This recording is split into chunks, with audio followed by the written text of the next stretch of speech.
Hi, dear student, and welcome to your YouTube channel WBPSC GS 101. আমি রাহুল চক্রবর্তী, তোমাদের Indian polity and constitution educator. তো আমি এই চ্যানেলে তোমাদের সাথে আলোচনা করছি Indian polity and constitution subject, এবং যে বইয়ের তথ্য আমি তোমাদের সাথে শেয়ার করছি, যে বইয়ের তথ্য আমি তোমাদের সামনে উপস্থাপন করছি, সেই বইটা হচ্ছে আমাদের কম্পিটিটিভ প্রিপারেশনের ক্ষেত্রে অতি গুরুত্বপূর্ণ একটা বই, ইন্ডিয়ান পলিটি এম লক্ষ্মীকান্ত।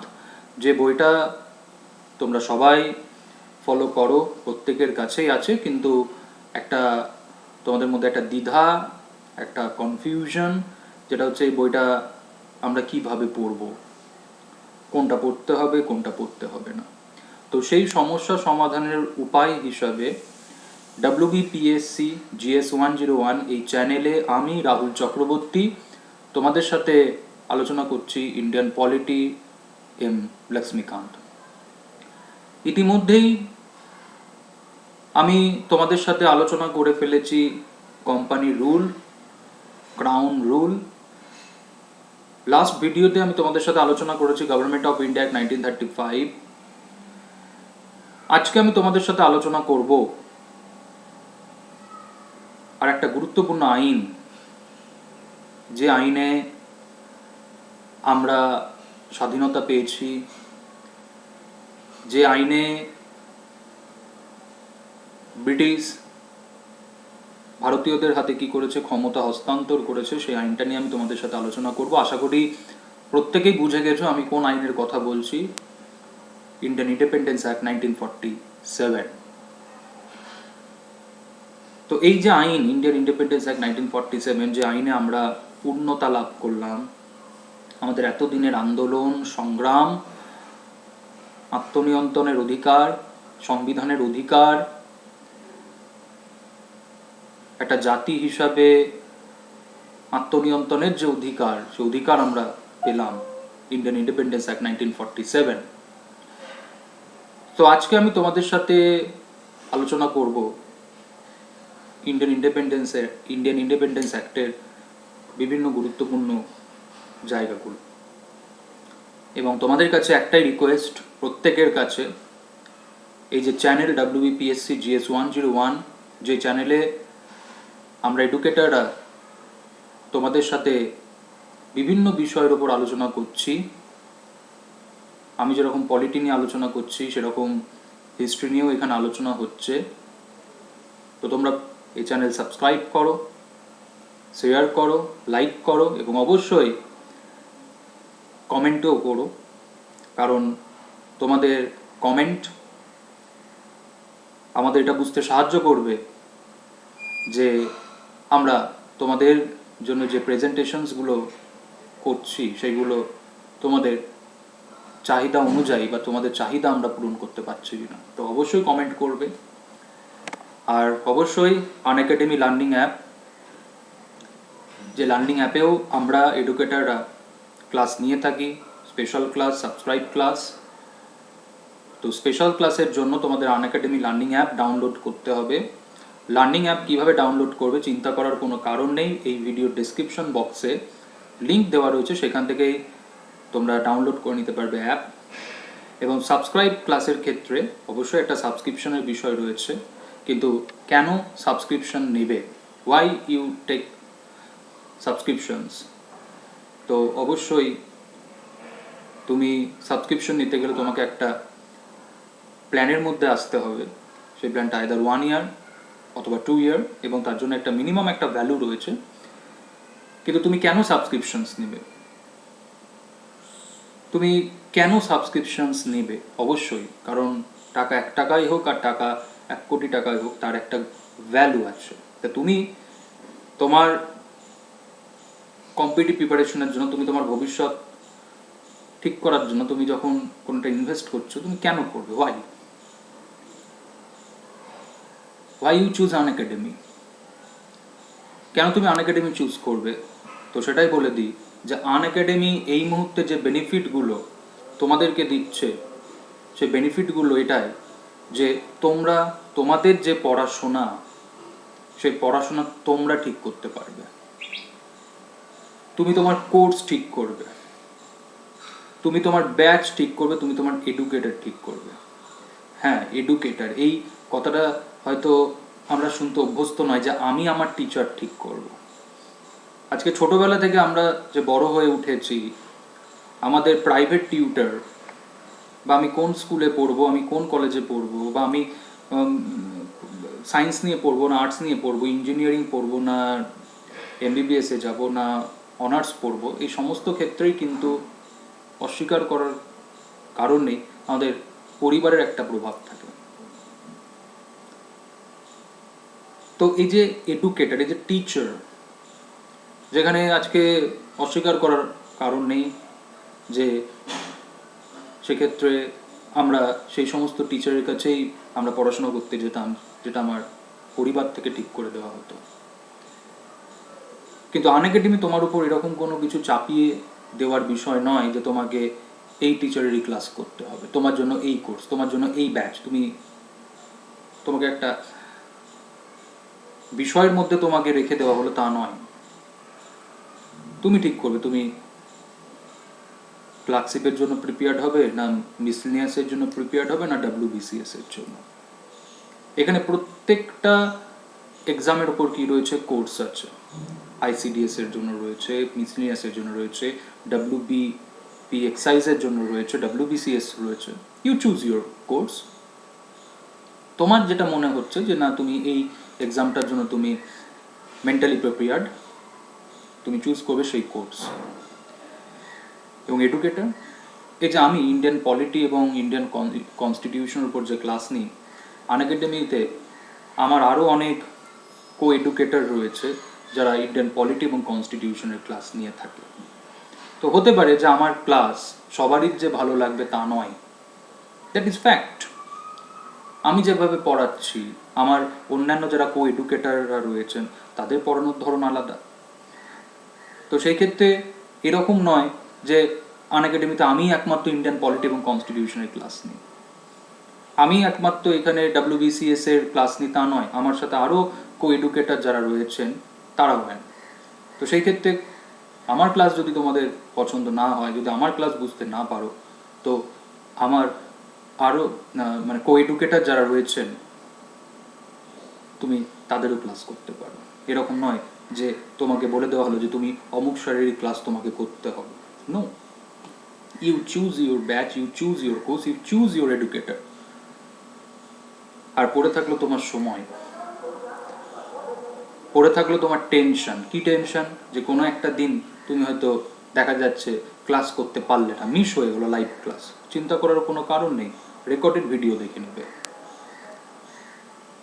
তুমি তোমার মতো করে রুটিন ঠিক করবে যে কখন তুমি ম্যাথের ক্লাস করবে, কখন তুমি পলিটির ক্লাস করবে, কখন তুমি হিস্ট্রির ক্লাস করবে।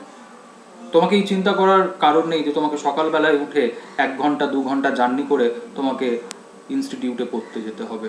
তোমার দেখা যাচ্ছে যাতায়াতে তোমার টোটাল টাইম ইনভেস্ট করে দাও তুমি 4 ঘন্টা থেকে 3 ঘন্টা। সেই 4 ঘন্টা 3 ঘন্টা তুমি পিওরলি তুমি দিতে পারবে তোমার বাড়িতে পড়াশোনাতে। বাড়িতে থেকেই তুমি তোমার পড়াশোনা, তুমি তোমার প্রিপারেশনস করতে পারবে। আর তোমাদের যেটা সবথেকে বড় প্রশ্ন থাকে, স্যার ক্লাস তো করলাম কিন্তু এখানে practice, mock test, test series এরকম কি কিছু আছে? দেখো, প্র্যাকটিস, মক টেস্ট তো পরের কথা, এখানে এমন কিছু বৈশিষ্ট্য আছে যেগুলো তোমাকে হয়তো অন্য কোনো ইনস্টিটিউট দিতে পারবে না। কি আছে? আছে test series, quiz. Test series, quiz, mock তো প্রত্যেকটা এক্সামের পার্সপেক্টিভে হয়ে থাকে। এবং রিসেন্টলি WBPSC আনএকাডেমিতে নতুন ফিচার্স যারা প্লাস লার্নার তাদের জন্য লঞ্চ করা হয়েছে, সেটা হচ্ছে কি, সেটা হচ্ছে প্র্যাকটিস সেশনস।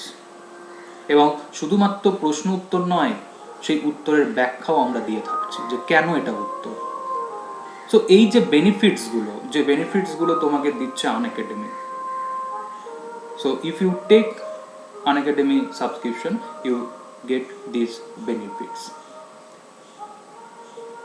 তুমি তোমার পড়াশোনা ঠিক করবে, তুমি তোমার রুটিন ঠিক করবে, তুমি তোমার টিচার ঠিক করবে, এবং তুমি সেইভাবে রুটিন ঠিক করে তুমি তোমার প্রিপারেশনকে এগিয়ে নিয়ে যাবে। আমরা তোমাদেরকে গাইড করার জন্য আছি। সো এই যে বেনিফিটসগুলো তুমি পেয়ে যাবে আনএকাডেমির সাবস্ক্রিপশনের ক্ষেত্রে। তো আজকে আমি তোমাদের সাথে যে টপিকটা নিয়ে আলোচনা করব, আমি Rahul Chakraborty, Indian polity and constitution educator, আনএকাডেমিতে আমি ক্লাস নিয়ে থাকি, এবং WBPSC GS 101 এই যে চ্যানেল, যেখানে আমি তোমাদের সাথে আলোচনা করছি ইন্ডিয়ান পলিটি এম লক্ষ্মীকান্তের বই। তো আজকে আমি তোমাদের সাথে যেটা আলোচনা করব সেটা হচ্ছে ইন্ডিয়ান ইন্ডিপেন্ডেন্স অ্যাক্ট 1947। অতি গুরুত্বপূর্ণ একটা আইন, যে আইনটা আমাদের অবশ্যই জানতে হবে, সেই আইনের বিশেষ দিকগুলো আমাদেরকে জানতে হবে। তাহলে চলো আলোচনা শুরু করা যাক। ইন্ডিয়ান ইন্ডিপেন্ডেন্স অ্যাক্ট 1947, যে আইনে আমরা স্বাধীনতা পেলাম, যে আইনে দুটো রাষ্ট্রের জন্ম হলো, একটা হচ্ছে ভারত এবং একটা পাকিস্তান। তো এই আইনটা যেরকম একটা গর্বের আইন, তেমনি এই আইনের একটা খারাপ দিকও যদি আমরা বলি, সেই দিকটা হচ্ছে যে ভারত কি করা হলো, এই আইনে বিভক্ত করে দেওয়া হলো এবং পাকিস্তান রাষ্ট্রের জন্ম হলো। তো এখানে দেখো যে ইনফরমেশনটা আমি দিয়েছি, অবশ্যই ইনফরমেশনসগুলো এম লক্ষ্মীকান্ত বইয়ের। তো আমরা বই থেকে কি ইনফরমেশন পাচ্ছি দেখো, বলছে on June 3, 1947 the British government made it clear that any constitution framed by Constituent Assembly of India, যেটা ফর্মড হয়েছিল 1946-এ, তোমরা প্রত্যেকেই জানো, cannot apply to those parts of the country which were unwilling to accept it। তো আমরা প্রত্যেকেই জানি যে 1946-এ Indian constituent assembly set up হয়েছিল on the recommendation of cabinet mission plan. তো ব্রিটিশ গভর্নমেন্ট ঘোষণা করছে এই যে constituent assembly, Indian constituent assembly যে সংবিধানটা তৈরি করবে, সেই সংবিধানটা অনিচ্ছুক কোনো অংশের ওপর কি করা হবে না, চাপিয়ে দেওয়া হবে না। এবং ওই সেম ডেতেই বলছে, সেম ডে মানে June 3, 1947, লর্ড মাউন্ট ব্যাটেন, সেই সময়ের viceroy, put fourth the partition plan known as the Mount Batten plan. আমরা প্রত্যেকেই জানি যে দেশভাগের যে পরিকল্পনা, সেই পরিকল্পনাটা করলেন কে, মাউন্ট ব্যাটেন, সেই সময়ের ভাইসরয়। এবং তিনি প্ল্যানটা অ্যানাউন্সড করলেন কবে, তিনি প্ল্যানটা অ্যানাউন্সড করলেন June 3, 1947, যে কিভাবে ভারত ভাগ হবে। তাহলে finally Mount Batten plan, June 3 plan, যে প্ল্যানে কি হচ্ছে, ভারত ভাগের পরিকল্পনা হচ্ছে। এবং এই যে প্ল্যান, সেই প্ল্যান কিন্তু কংগ্রেস এবং মুসলিম লীগ অ্যাকসেপ্ট করছে। কংগ্রেস এবং মুসলিম লীগ অ্যাকসেপ্ট করছে, তার মানে কি, কংগ্রেস ছিল ভারত ভাগের বিপক্ষে, মুসলিম লীগ ছিল ভারত ভাগের পক্ষে। কিন্তু মাউন্ট ব্যাটেন প্ল্যান, কংগ্রেস এবং মুসলিম লীগ দুটো রাজনৈতিক দলই কি করছে, অ্যাকসেপ্ট করছে। এবং এই প্ল্যানটাকে ইমিডিয়েট এফেক্ট দেওয়ার জন্যই কি করা হচ্ছে, ইন্ডিয়ান ইন্ডিপেন্ডেন্স অ্যাক্ট। তাহলে ইন্ডিয়ান ইন্ডিপেন্ডেন্স অ্যাক্টের যদি আমরা ব্যাকগ্রাউন্ড বলি, সেই ব্যাকগ্রাউন্ড হচ্ছে মাউন্ট ব্যাটেন প্ল্যান। তাহলে মাউন্ট ব্যাটেন প্ল্যান, যে প্ল্যানে কি হচ্ছে, ভারত এবং মানে ভারত বিভক্ত হচ্ছে, সেই প্ল্যানটাকে ইমিডিয়েট এফেক্ট দেওয়ার জন্য কি হচ্ছে, ইন্ডিয়ান ইন্ডিপেন্ডেন্স অ্যাক্ট 1947 লিগালাইজড করা হচ্ছে মাউন্ট ব্যাটেন প্ল্যানটাকে। তো এই প্ল্যানটা ব্রিটিশ পার্লামেন্টে, মানে ইন্ডিয়ান ইন্ডিপেন্ডেন্স অ্যাক্ট ব্রিটিশ পার্লামেন্টে ইন্ট্রোডিউসড হচ্ছে কবে, July 4, 1947, এবং রয়্যাল অ্যাসেন্ট রিসিভ করছে কবে, 18 জুলাই 1947, এবং বলা হচ্ছে কার্যকর হবে কবে, 15 আগস্ট 1947। তো ব্রিটিশ পার্লামেন্টে ইন্ডিয়ান ইন্ডিপেন্ডেন্স অ্যাক্ট ইন্ট্রোডিউসড হচ্ছে কবে, July 4, 1947।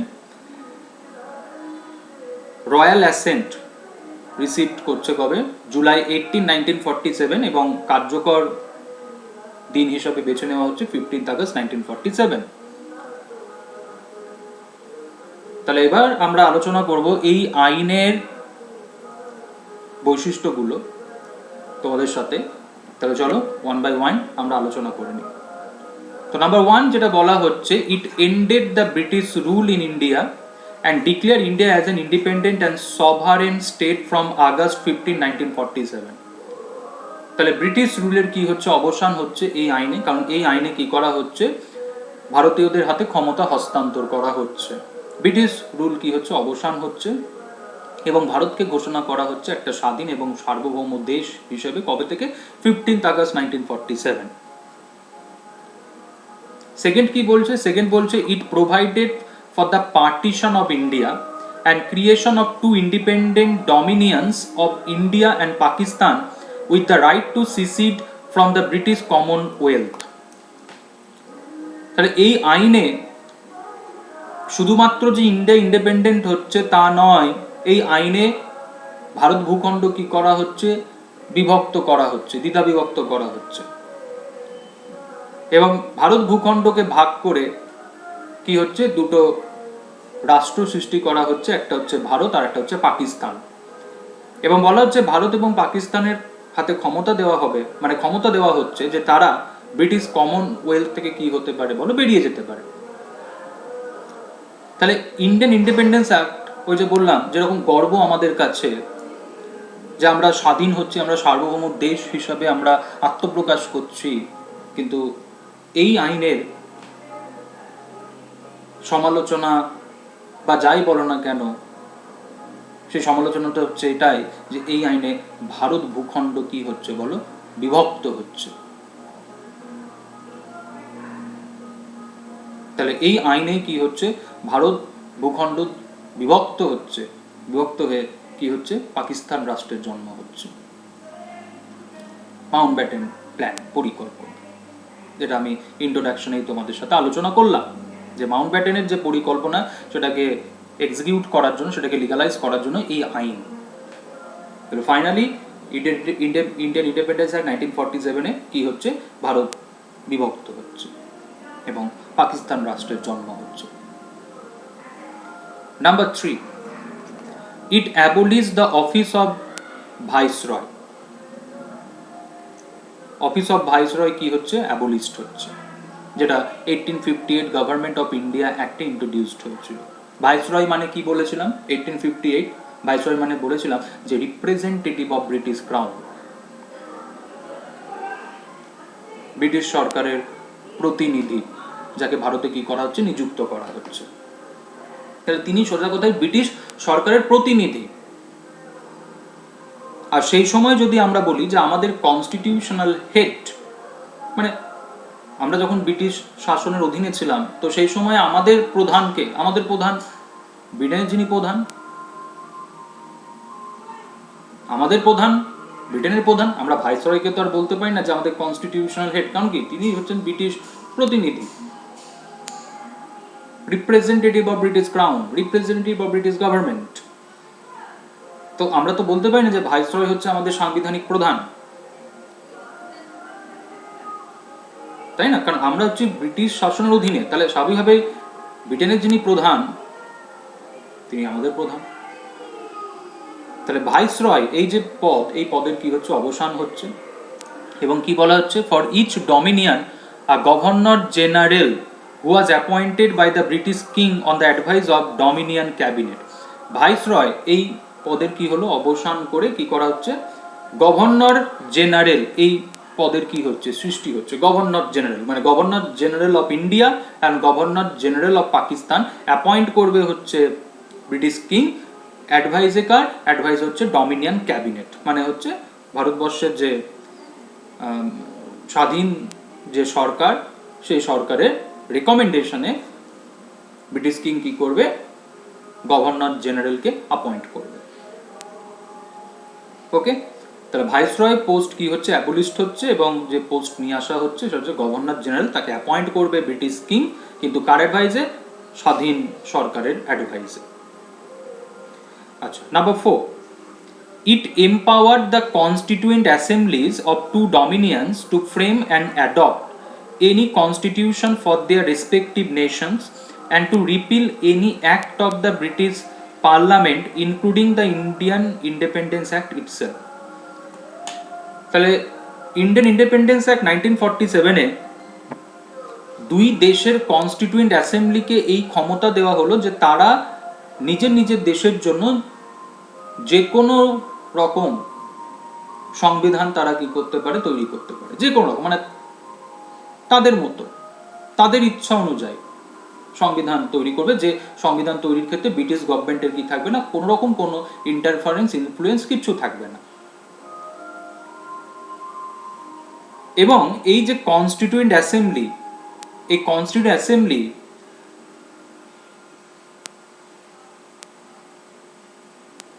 ব্রিটিশ পার্লামেন্টের যাবতীয় আইন,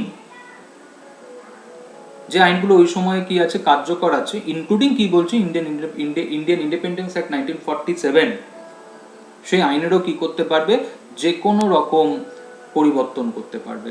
সেই পরিবর্তন কি বলছে দেখো, to repeal any act, repeal মানে কি, বাদ দিয়ে দিতে পারে।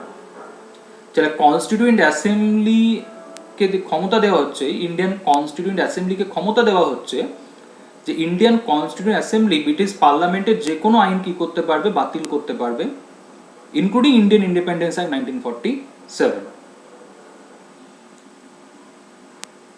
আর কি বলছে number 5, it empowered the constituent assembly of both dominions to legislate for their respective territories till the new constitution were drafted and enforced।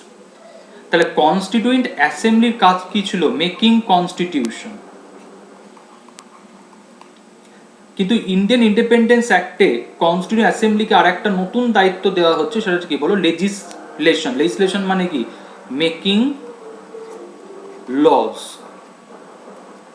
Making lodge. তাহলে কনস্টিটিউয়েন্ট অ্যাসেম্বলি যেরকম সংবিধান তৈরি করবে, তার পাশাপাশি আইনও তৈরি করবে ভারতবর্ষের জন্য। কেন? কারণ 15 আগস্ট 1947 থেকে ভারতবর্ষের জন্য আইন তৈরির ক্ষমতা কিন্তু আর ব্রিটিশ পার্লামেন্টের কাছে নেই। কারণ ব্রিটিশ কি করেছে, ভারতীয়দের হাতে ক্ষমতা হস্তান্তর করে দিয়েছে। তাহলে স্বাভাবিকভাবে ভারতীয়দের কোনো প্রতিষ্ঠানই কি করবে, ভারতের জন্য আইন কানুন তৈরি করবে। তাহলে সেই সময়ে ভারতীয়দের দ্বারা তৈরি যদি বলি প্রতিষ্ঠান, তাহলে সেটা কি, কনস্টিটিউয়েন্ট অ্যাসেম্বলি। তাহলে কনস্টিটিউয়েন্ট অ্যাসেম্বলিকেই কি করে দেওয়া হলো বলো, লেজিসলেচার করে দেওয়া হলো, ডমিনিয়ন লেজিসলেচার। যে কনস্টিটিউয়েন্ট অ্যাসেম্বলি যেরকম সংবিধান তৈরি করবে, তার পাশাপাশি এই স্বাধীন দেশের জন্য কি করবে, আইন কানুনও তৈরি করবে। তার মানে 1947 ইন্ডিয়ান ইন্ডিপেন্ডেন্স অ্যাক্টে কনস্টিটিউয়েন্ট অ্যাসেম্বলিকে আরেকটা দায়িত্ব দেওয়া হচ্ছে, সেটা হচ্ছে কি, এই স্বাধীন দেশের জন্য তাকে কি করতে হবে, আইন কানুন তৈরি করতে হবে। তাহলে কনস্টিটিউয়েন্ট অ্যাসেম্বলি যখন এই মেকিং কনস্টিটিউশনের যখন দায়িত্ব পালন করছে, সেই সময় কনস্টিটিউয়েন্ট অ্যাসেম্বলির মিটিংগুলো প্রিসাইড করছে ডক্টর রাজেন্দ্র প্রসাদ। আর কনস্টিটিউয়েন্ট অ্যাসেম্বলি যখন লেজিসলেটিভ বডি হিসাবে যখন মিট করছে, আইন তৈরির প্রতিষ্ঠান হিসাবে যখন মিট করছে, তখন কনস্টিটিউয়েন্ট অ্যাসেম্বলির মিটিংগুলো প্রিসাইড করতে হচ্ছে শ্রী জি.ভি. মাভালাঙ্কার। ওকে, নেক্সট কি অ্যাবলিস্ট করছে, number 6, it অ্যাবলিস্ট the office of secretary of state for India. Bharat সচিব পদেরও কি করা হলো, অবসান করা হলো। তোমাদের একটা কথা বলেছিলাম, আশা করি মনে আছে, যখন আমি এই ক্রাউন রুল স্টার্ট করেছিলাম 1858, তখন আমি তোমাদের বলেছিলাম যে 1858-এ যে সিস্টেম অফ অ্যাডমিনিস্ট্রেশন স্টার্ট হলো, সেটা কি একদম এন্ড হলো কবে, 1947-এ। তাই দেখতেই পাচ্ছ যে সেক্রেটারি অফ স্টেট, ভারত সচিব, এই পদেরও কি করা হচ্ছে, অবসান করা হচ্ছে। Number 7, it granted freedom to the Indian princely state either to join dominion of India or dominion of Pakistan or to remain independent. Princely state, British ভারতবর্ষকে দুটো ভাগ করে কি করতো, শাসন করতো। একটা হচ্ছে ব্রিটিশ প্রভিন্স, আর একটা হচ্ছে প্রিন্সলি স্টেট। তাহলে ব্রিটিশ গভর্নমেন্ট ঘোষণা করেছিল যে ভারত যখন স্বাধীন হবে, এই প্রিন্সলি স্টেটগুলোর ওপর থেকে ব্রিটিশ প্যারামাউন্সি কি হবে, চলে যাবে। ভারত যেদিন স্বাধীন হবে, ঠিক তার আগেই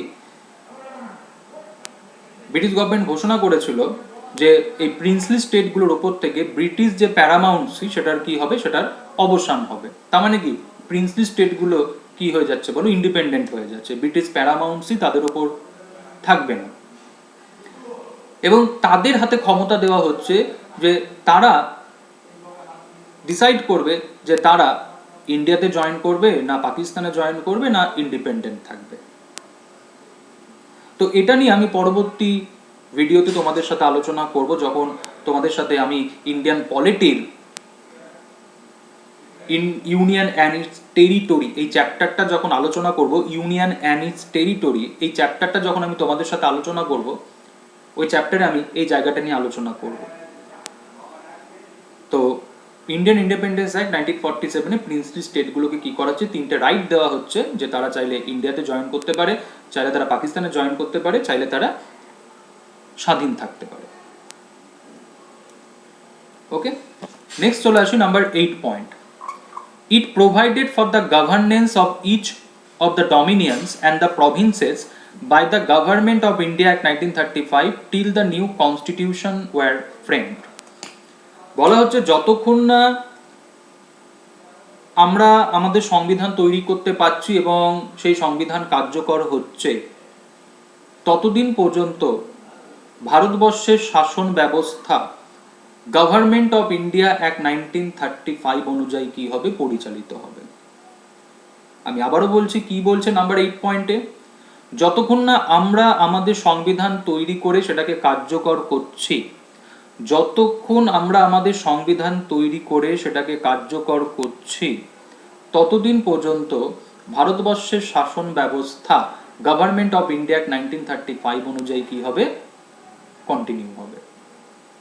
ঠিক আছে, তাহলে যবে থেকে আমাদের সংবিধান কার্যকর হবে সেই দিন থেকেই আমাদের শাসন ব্যবস্থা আমাদের সংবিধান অনুযায়ী পরিচালিত হবে।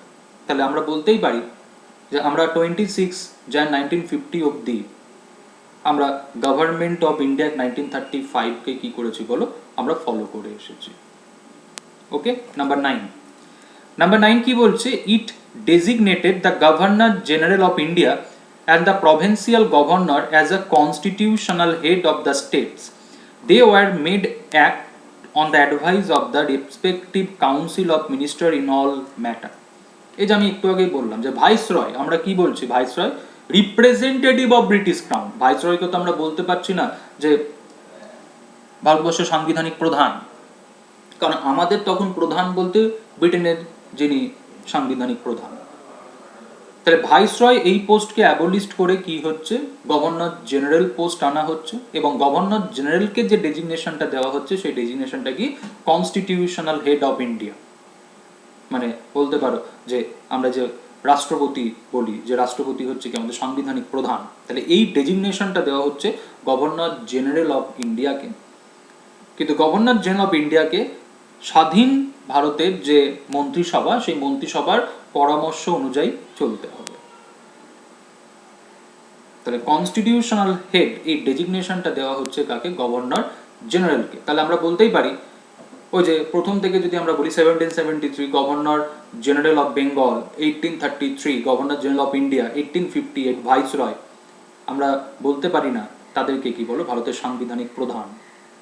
তারা সোজা কথায় যদি বলো সবাই হচ্ছে ভারতে নিযুক্ত একজন হচ্ছে সোজা কথায় কর্মচারী। ভাইসরয় তো বলেই দিচ্ছে representative of British crown. Okay, and number 10, it discontinued the appointment to civil service and reservation of post by the Secretary of State for India. ঠিক আছে, তো ইন্ডিয়ান সিভিল সার্ভেন্টদের রিক্রুট করতো সেক্রেটারি অফ স্টেট। যেরকম এখন আমরা বলি না যে অল ইন্ডিয়া সার্ভিসের অফিসারদের অ্যাপয়েন্টার হচ্ছে প্রেসিডেন্ট অফ ইন্ডিয়া, তো সেই সময় সিভিল সার্ভিসের যারা জয়েন করতো তাদের অ্যাপয়েন্টার ছিল হচ্ছে secretary of state for India. মানে কি, ভারত সচিব, ভারতীয় যারা বলতে পারো ইন্ডিয়ান সিভিল সার্ভেন্ট, তাদের কি করতো, রিক্রুট করতো। তাহলে বলছে এটা অ্যাবলিস্ট হচ্ছে, discontinue the appointment of civil service and reservation of post by the secretary of state for India. The members of civil service appointed before August 15, 1947 would continue to enjoy all benefits that they were entitled to till that time. তো ভারত যেরকম ভাগ হয়েছিল সেরকম কিন্তু civil সার্ভেন্টও ভাগ হয়েছিল। তাহলে 15 August 1947 এর আগে ইন্ডিয়ান সিভিল সার্ভিসে যারা জয়েন করেছিল এবং যারা ভারতবর্ষে থেকে গিয়েছিলেন তারা ভারত সরকারের হয়ে কি করেছিলেন, কাজ করে গিয়েছিলেন এবং তারা সেই সমস্ত সুযোগ সুবিধাই পেয়ে এসেছিলেন যে সুযোগ সুবিধাগুলো তারা পেতেন কি বলো ব্রিটিশ সরকারের কাছ থেকে। কিন্তু বলে রাখি পরবর্তীকালে 28 অ্যামেন্ডমেন্ট অ্যাক্ট করে এই সমস্ত যারা সিভিল সার্ভেন্ট যারা ব্রিটিশ সরকারের অধীনে নিযুক্ত হয়েছিল এবং যারা ওই সরকারের টার্মস অ্যান্ড কন্ডিশনস অনুযায়ী কি করতো, অফিস হোল্ড করতো, সেগুলো কিন্তু কি করা হয়েছিল, অ্যাবলিস্ট করে দেওয়া হয়েছিল 28 অ্যামেন্ডমেন্ট অ্যাক্ট। তো বলা হলো 15 আগস্ট 1947 আগে যারা ইন্ডিয়ান সিভিল সার্ভিসে জয়েন করেছিল তারা কন্টিনিউ করবে এবং সেই সমস্ত বেনিফিটও কন্টিনিউ করবে যেগুলো তারা ব্রিটিশ সরকারের কাছ থেকে পেত। ব্রিটিশ সরকার তাদের জন্য যে বেনিফিটগুলো কি করেছিল, ঠিক করেছিল। পরবর্তীকালে 28 অ্যামেন্ডমেন্ট অ্যাক্ট করে কিন্তু কি করা হয়েছিল, এই যে প্রভিশনস যে যারা 15 আগস্ট 1947 আগে যারা বলতে পারো ইন্ডিয়ান সিভিল সার্ভিসে জয়েন করেছিল তারা একরকম বেনিফিট পাচ্ছে এবং আফটার ইন্ডিপেন্ডেন্স যারা ইন্ডিয়ান সিভিল সার্ভিসে জয়েন করেছে তারা একরকম বেনিফিট পাচ্ছে। ঠিক আছে, এই ডিফারেন্সটা 20 অ্যামেন্ডমেন্ট অ্যাক্ট করে কি করা হলো, তুলে দেওয়া হলো। ঠিক আছে, তো এই হচ্ছে ইন্ডিয়ান ইন্ডিপেন্ডেন্স অ্যাক্টের গুরুত্বপূর্ণ জায়গাগুলো। এই জায়গাগুলো থেকে পরীক্ষাতে আমরা এক্সপেক্ট করতে পারি প্রশ্নের। তো খুব ভালো করে দেখে নিবে, খুব গুরুত্বপূর্ণ একটা আইন। ঠিক আছে, আইনটার ব্যাকগ্রাউন্ডটাও আলোচনা করলাম, যে বিশেষ বৈশিষ্ট্যগুলো আইনের সেগুলো আলোচনা করলাম। আশা করি তোমরা বুঝতে পেরেছো। তো নেক্সট ভিডিওতে তোমাদের সাথে আবার দেখা হচ্ছে। আর আবারও বলছি, WBPSC GS 101 এই চ্যানেল সাবস্ক্রাইব করো, লাইক করো এবং শেয়ার করো। পাশাপাশি আনএকাডেমির লার্নিং অ্যাপও ডাউনলোড করো এবং লার্নিং অ্যাপের যে ক্লাস সেই ক্লাসও তোমরা ফলো করো, স্পেশাল ক্লাস এবং সাবস্ক্রাইব ক্লাস। আর সাবস্ক্রিপশন কেন নেবে সেটা তো প্রথমেই আলোচনা করলাম, কিন্তু সাবস্ক্রিপশনে যেটা বলছিলাম একটা প্ল্যান রয়েছে, এই হচ্ছে সাবস্ক্রিপশনের প্ল্যান। তো অবশ্যই সেটা 1 বছর বা 2 বছরটাই রেকমেন্ড করা হয়, কারণ কম্পিটিটিভ প্রিপারেশনের ক্ষেত্রে আমাদের একটা সময় অবশ্যই দিতে হয়। সেই সময়টা কখনোই 1 মাস বা 3 মাস বা 6 মাস নয়। সেই সময়টা তুমি অবশ্যই চুজ করতে পারো, আইদার 1 ইয়ার অথবা 2 ইয়ার, এবং সেই ক্ষেত্রে ভ্যালুটা দেখতে পাচ্ছ এখানে বলে দেওয়া হয়েছে, কিন্তু 10% ডিসকাউন্ট অ্যাভেলেবেল রয়েছে। সেই ক্ষেত্রে রেফারেল কোডটা ইউজ করলে তোমরা 10% ডিসকাউন্ট পেয়ে যাবে। তো সবাইকে আরও একবার গুড নাইট, ভালো থাকো, সুস্থ থাকো এবং পড়াশোনা করো। আর একবারও বলছি যে শুধুমাত্র ভিডিও দেখা নয়, অবশ্যই কমেন্ট করবে। তোমাদের সাজেশনস, তোমাদের রিকমেন্ডেশনস অবশ্যই আমাদের দরকার।